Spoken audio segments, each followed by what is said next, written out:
环球抢先看，不先不给看。大家好，欢迎您收看今天的环球抢先看，我是丹丹。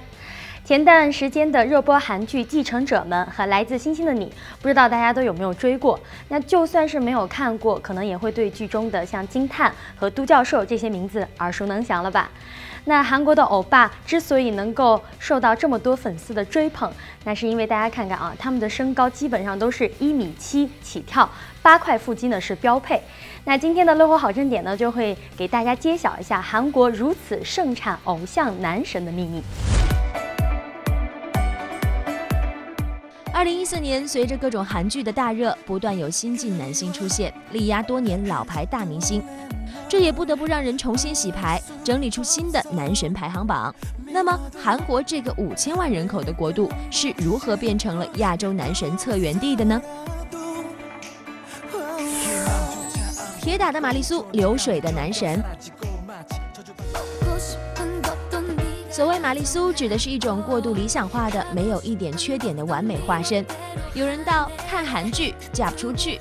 迷恋韩剧男神之所以和嫁不出去画了等号，是因为这些剧集永远玛丽苏，致力于打造生活中并不存在的完美男朋友。在一部又一部的韩国恋爱剧中，韩国欧巴安在旭、宋承宪、裴勇俊、Rain， 直到今天的李敏镐和金秀贤，接连有新晋男神出现，却又在不断进化，潮水般次第，满足着女性观众的超高要求。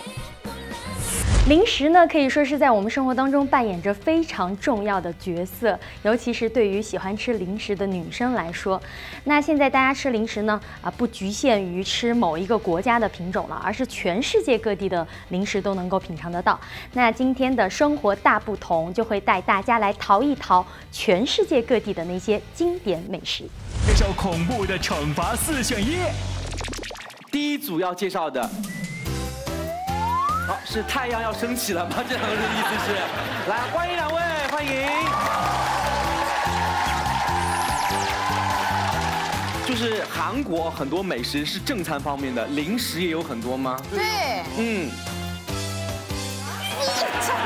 非常多，但是是好吃的吗？在这里呢，也要提醒大家，平时您在选用这个零食的时候，最好呢少吃那些高热量、不健康的垃圾食品，可以多选取一些像坚果呀、水果呀这一类比较健康的小零食。好了，今天的节目到这里就结束了，感谢您的收看，我们明天再见。